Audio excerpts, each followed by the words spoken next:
ఒక సిటీలో ఒక ఫేమస్ క్యాన్సర్ డాక్టర్ ఉండేవాడు.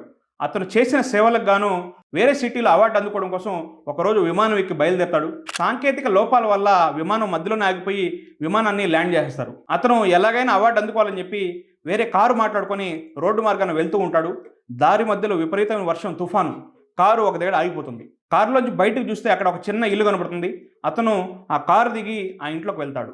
ఆ ఇంట్లో ఒక తల్లి, ఒక చిన్న బాబు ఉంటారు. ఆ డాక్టర్ అంటాడు, అమ్మా నేను ప్రయాణంలో ఉంటే ఇక్కడ వర్షం వల్ల ఇక్కడ ఆగాను, కొద్దిసేపు ఇంట్లో ఉండొచ్చా అంటే ఆ తల్లి ఉండు బాబు అంటుంది. ఇంట్లోకి వెళ్ళంగానే ఆ తల్లి కొన్ని నీళ్లు, కొన్ని ఫ్రూట్స్ తీసుకొచ్చి తింటూ ఉండండి, నేను ఇప్పుడు వస్తా అని చెప్పి వెళ్ళి ఒక మూల కూర్చొని దేవుడికి ప్రార్థన చేస్తూ ఉంటుంది. డాక్టర్ అవి తింటూ ఆమె వైపే చూసుకుంటాడు. కొద్దిసేపు తర్వాత ఆమె వస్తుంది.